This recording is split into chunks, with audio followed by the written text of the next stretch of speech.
Good evening, y'all. Today we're going to talk about the movie Violent Ends. I just watched this yesterday, and I meant to record the review yesterday, but I ended up, I had to go to my anger management class, and then I ended up talking to my mom on the way home, so I didn't get to film on the way home, and then I was going to film it today. I don't know. Didn't happen, but whatever. It is happening today, but not earlier like I wanted it to.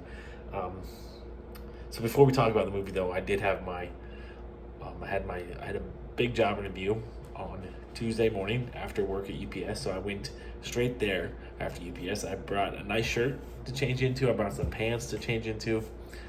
I took a 45-minute, maybe hour-long bus ride to get there because luckily I was already halfway there, kind of being at UPS. So the bus ride there wasn't too bad. The bus ride back took 2.5 hours, 4 bus transfers. It's ridiculous. And then I came home and I was going to go watch Violent Ends on Tuesday because it's discount day. But I took a nap and I woke up with someone ran me over with a tank or something on my head, and it was the worst headache I've ever had. It was weird. And then I was all nauseous and I was having hot flashes. I was scared. And I was worried that I was going to have to go to the hospital or urgent care or something. But luckily I took some Tylenol, took 4 of them, eventually fell asleep, and around about 7 o'clock I woke up again and I was normal, so I was able to eat and stuff. It was weird experience. I don't know what it was, an allergic reaction to something I ate or what the heck was causing it, but Tuesday was an awful day. I already got word back that I'm not getting that job, and I'm not super surprised about it. I'm bummed because that would have been a 40-hour-a-week job doing asset protection. That was something I've always been interested in. That'd be kind of a career thing, but I knew I was going to get it when they found out I didn't drive and didn't have schedule flexibility. So, and they're only hiring one, so I just kind of figured. But I was hoping I'd get to a second interview because the second interview was going to be at a store a lot closer to me. But I didn't even make it to the second interview stage. But I do have an interview at the movie theater I go to the most tomorrow night. And I think the fact that I was checking in on my application frequently kind of got my foot in the door there. So hopefully I can get that job. I know it's not going to be the greatest job in the world. It's not going to pay the best. I'm not going to get a whole lot of hours. But it's something better than where I'm at now. And it's something that I will enjoy. So I'm hoping to get that one. That should be a little less competitive, So wish me luck on that. Violent Ends. So this movie, let's get to the ratings first. Rotten Tomatoes has a 65%. Prime Video has it at 7 out of 10, and IMDb had it at 6.5 out of 10. So the pretty general consensus is this is a little bit below or a little bit above average movie. 65% to 70% of people like it. I liked it. I enjoyed it a lot. I thought there were some holes in the story that are gonna lower the grade a little bit for me. They're I always want to spoil the movie because I want to actually talk about the movie with someone who watched it, but I know you guys probably haven't watched it. So but there's some holes in the story that kind of lower it a little bit, that were things I was questioning, it, but I still enjoyed it. It was a well-written story. I thought it was a book. I had to look it up to make sure that it wasn't a book, but it was actually a story. It was kind of I don't want to say a passion project for the director, even though I think it was kind of a passion project for the director. The director's name is John Michael Powell, by the way. He's done a few other films that I've never really heard of. But he did a really good job with this. You could tell, he's from that area. So the movie takes place in the Ozarks, Arkansas, Northwest Arkansas, and it was beautifully shot. The location, the setting, the scenery. I think looked like it was shot in fall. So you had the foliage, the colors. It was nice. It was pretty. Every shot that they had of the surrounding area was beautiful. And so the director wrote this himself. So it's a story. It's not a true story, but like I thought it was a book. I thought it was based on a true story. I had to look up to make sure that it was fictional too. But he said he used it from his his childhood growing up in Arkansas in the Ozarks, and I think he did a really good job. It's a very well done movie, very well written movie, despite the fact that yes, there's a couple holes in the story that I wanted to know, like either I wanted to either know more about, or was questioning the validity of it, like there's just okay, it's kind of a spoiler, not really a spoiler. There's one character in particular in this movie who has a high level position that is kind of the antithesis of the entire family, of what the entire family does and what they're known for. So it kind of makes me question, like, how did she, or how did they get to where they are, despite dealing with the fact that she's affiliated with this family, right? But and then there was like the whole backstory with the family. I wanted to know a lot more about that. So hopefully, since this is like a passion project for this guy, hopefully he will make a prequel. I think a lot of people that watch this movie would be interested in that. I don't think this movie is going to be a super popular one. It's not going to make a lot of money. It's not a blockbuster. It didn't really get a whole lot of advertising. I saw one trailer for it, but the one trailer I saw definitely had me intrigued because you guys know that this is the kind of movie that I'm interested in. A very well done action flick with a lot of revenge and death and violence. I'm into. So and the acting was great with Billy Magnuson plays the lead. I knew that I recognized him somewhere, so I had to kind of look him up and Google him. He's been in some other movies, but he didn't have like the scruffy facial hair, redneck look. I guess he looked more. He was a little more clean cut in the movies I've seen him in before. And then there's James Badge Dale, I think.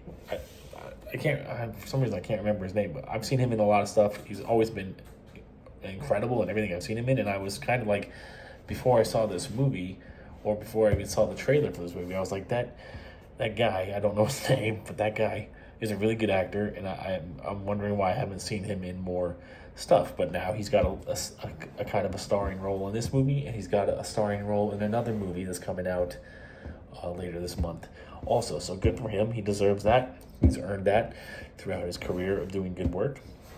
Hopefully his movies are successful. I think Violent Ends is going to be a success. I don't know what the budget was on this movie. I'm going to assume it was fairly reasonable, and I think the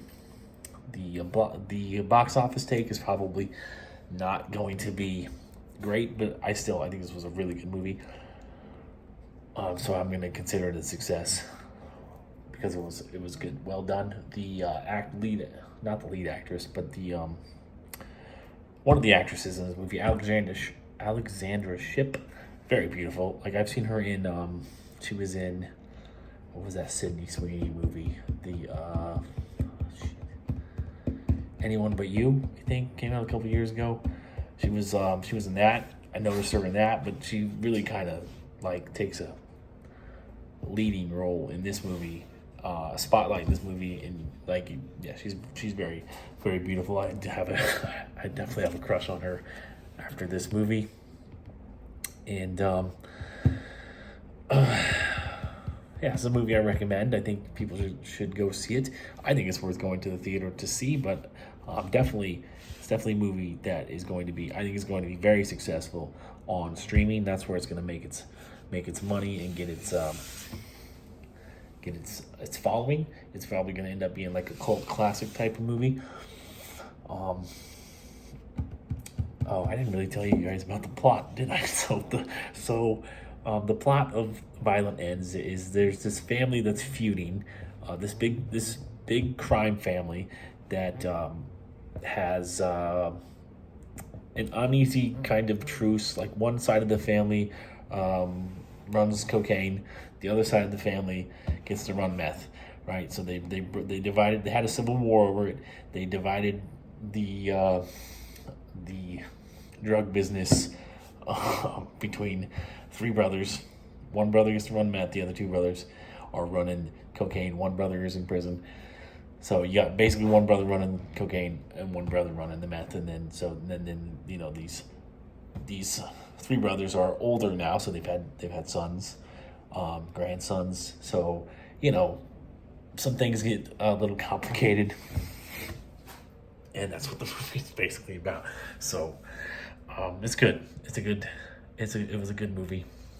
I'm definitely not mad that I paid full price to go see it. And I give this movie, I was initially going to give it a 4, but I'm going to give it a 3.75 because of the couple of holes in the story that I would have liked more to know more about, because I'm just curious, and the fact that they were unanswered, it's just annoying me slightly. So I'm downgrading it to a 3.75 out of 5. Overall, good movie, good acting.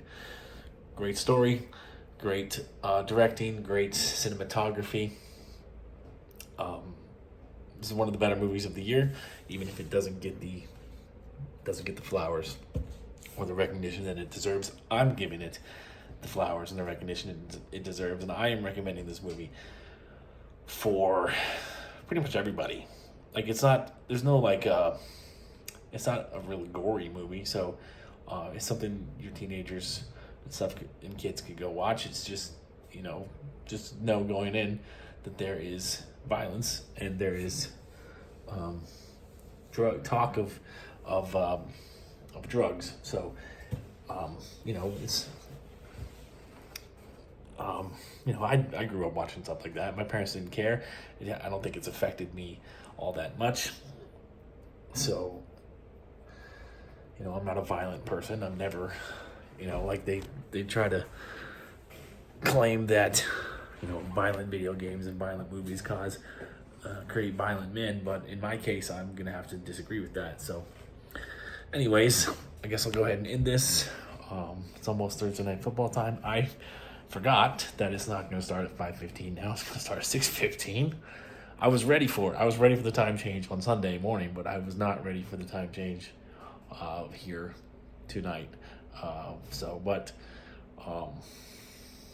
it gives me time to film this and upload it and charge my phone up a little bit before I start watching it, because I hate, I'm having problems with my phone charger. I need to get a new one, but I'm having to, it's being real particular about how it charges, and I'm having to so instead of being able to watch the game on my phone like this, like my phone is like this, I have to watch it like this while it charges. So it's very awkward and uncomfortable.